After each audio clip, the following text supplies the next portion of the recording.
صباح الخير متابعيني، ورجعت لكم فيديو جديد. أول ما نبدي يومنا بالصلاة على محمد وآل محمد. صباح البركة والرضا من الرحمن. تعالوا، هذه أجواء حديقتي. طبعا طبختنا تحتاج اليوم شبنت، وراح آخذ أوراق الثوم قليل من عدها، لأن تحتاج طبختنا لهذا اليوم. راح تكون محشي السمك ويا الرز والتمن، وخير وبركة ما شاء الله. خيرات حديقتنا، الحمد لله والشكر على كل حال.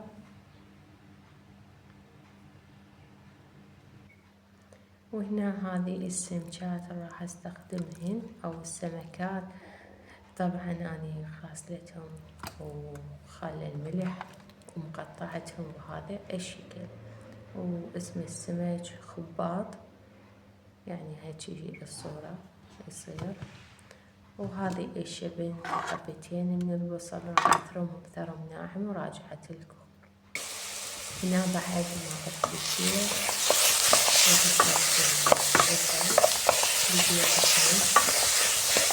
بسيط، يعني بس يذبل عندي البصل. راح اضيف الشبنت. طبعا ريحة الشبنت يعني ما تنوصف لكم، يعني تعرفون ريحة الشبنت تصير كلش قوية، وبنفس الوقت بفوائد كلش زينة للشعر وللبشرة. هنا راح استخدم تمر الهندي. طبعا نقعته بالماء حتى يسهل خروج النوى او البذور الموجودة فيه. هاي نوعية تمر الهندي. هنا بعدها ضفت البهارات بنات، هي لومي بصرة مطحون، بهارات مشكلة، وهنا عندي البابريكا وملح. ضفتهم هاي الصورة، وبعدها هم أحمس حمس كل زين. ذبلت عندي هذه المواد. بعدها ضفيت الطماطة، حبة واحدة من الطماطة يكفي، مجرد يعني تغيير بالألوان. وراح تكون حشوة بسيطة وطيبة بنفس الوقت. هنا بعدها ضفت المنقوع تمر الهند بهاي الصورة.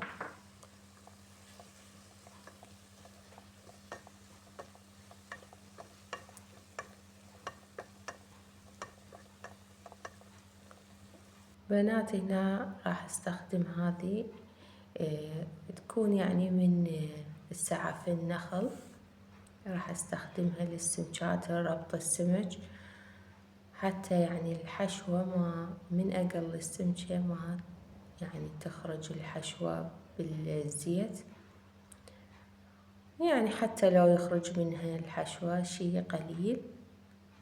فلازم يعني تربطون السمكة بنات. يعني جبت لكم 3 طرق ربط السمكة، يعني اللي ما عنده يعني هذه مالت السعف او النخيل،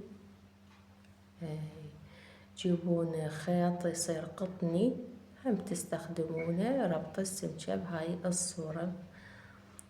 طبعا واستخدمت اعواد الخشب، يعني 3 طرق.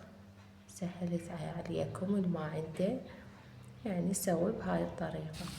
وهنا بديت اقلي السمك بهاي الصورة مثل ما تشوفون بنات. وبعدها بنات صفيت هذه الخضروات، قاعية القدر، حبتين طماطة وفلفل بارد وبصل بهاي الشكل قطعته. وهنا عندي هذه الحشوة اللي بقت من السمك هم ضفتها واستفاديت من عندها.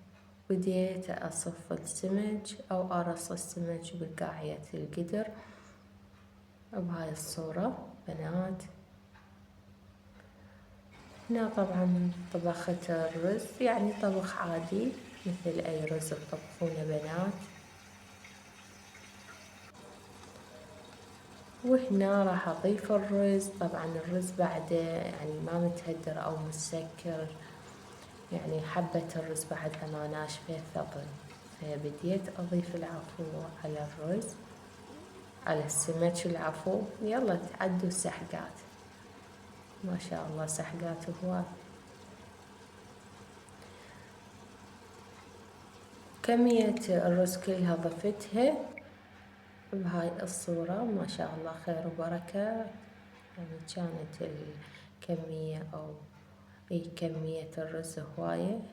وهذه شكل السمكات، وطبختنا اليوم صارت جاهزة. اللهم دم علينا هذه النعمة واحفظها من الزوال. اللهم لك الحمد والشكر. وهذه طبختنا بهاي الصورة قدمناها. طبعا كانت كمية يعني ما شاء الله خير وبركة. مع ألف سلامة، دمتم بحفظ الرحمن.